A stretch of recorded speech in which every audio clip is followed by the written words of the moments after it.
Selamat sore. Kita minum kopi pahit biar apa yang kita alami tidak terasa pahit, karena kita merasakan pahitnya kopi.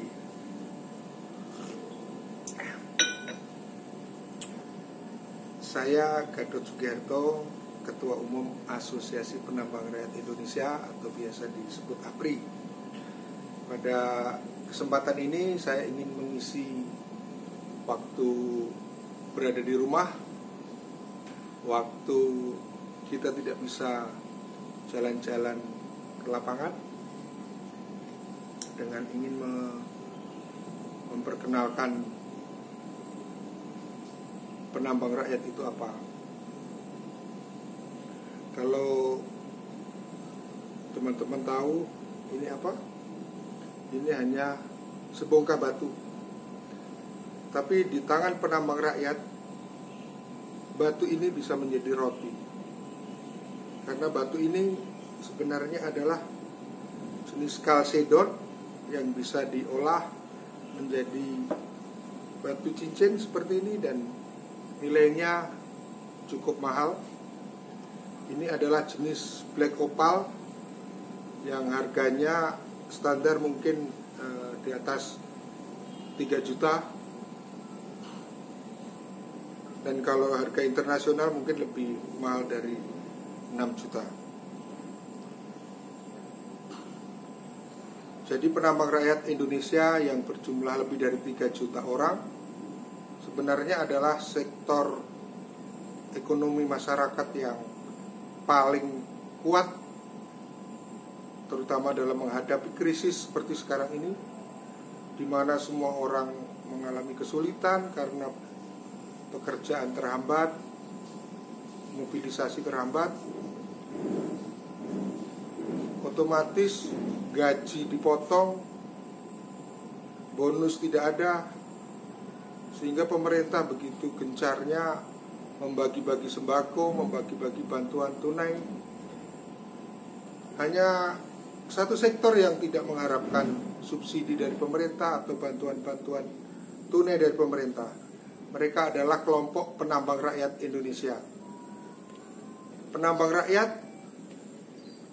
tidak perlu meminta kasihan kepada pemerintah, meminta-minta bantuan atau subsidi, karena penambang rakyat bisa merubah batu menjadi roti.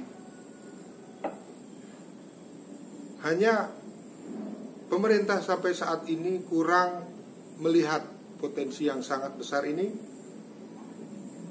sehingga kondisi penambang rakyat Indonesia masih selalu dipersepsikan negatif, merusak lingkungan. Begitu ada banjir bandang langsung disalahkan penambang rakyat, padahal sebenarnya tidak ada hubungan. Begitu ada yang mati atau ada kecelakaan, langsung dianggap harus ditutup, padahal orang mudik liburan saja banyak yang mati. Kenapa mudiknya tidak ditutup? Atau orang membangun jalan tol, ada kecelakaan, ada yang mati, kenapa pembangunannya tidak ditutup? Tapi kalau tambang rakyat, begitu ada kecelakaan, mengapa harus ditutup rekomendasinya? Ini adalah pandangan stereotip dari pemerintah dan banyak kelompok-kelompok para aktivis lingkungan dan sebagainya.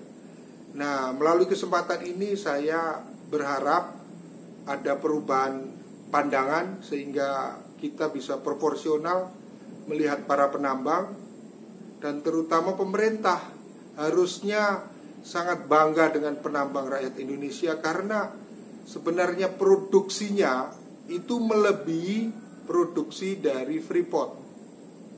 Kalau untuk Freeport pemerintah mau mengeluarkan dana puluhan triliun rupiah hanya untuk mengejar saham 51%. Tambang rakyat itu 100% adalah milik bangsa Indonesia. Tapi pemerintah belum memberikan anggaran sama sekali kepada pembangunan atau pembinaan tambang rakyat. Jadi mohon kepada pemerintah pusat, pemerintah provinsi maupun pemerintah kabupaten untuk lebih jeli lagi melihat betapa besarnya potensi ekonomi dari tambang rakyat. Jadi tambang rakyat jangan dilihat sebagai masalah, tetapi harus dilihat sebagai potensi. Jadi kalau ada kekurangan di sana sini harus diperbaiki, dibina. Sudah sejauh mana pemerintah membina tambang rakyat? Nol, belum ada. Pemerintah seringkali membuat acara tambang rakyat di hotel-hotel mewah, tapi yang hadir bukan penambang rakyat, hanya pejabat-pejabat atau NGO yang di sana rapat sana sini, tapi diskusi kemana-mana, tapi tidak pernah menyentuh tambang rakyat itu sendiri. Jadi saya berharap adanya masalah besar pandemi corona ini kita mendapat hikmah, yaitu pemerintah bisa lebih melihat secara proporsional tambang rakyat dan bisa memberikan perhatian yang lebih baik kepada tambang rakyat. Demikian kira-kira penjelasan saya. Semoga corona cepat berlalu. Dengan seruputan kopi pahit kita nikmati hari ini. Salam tambang.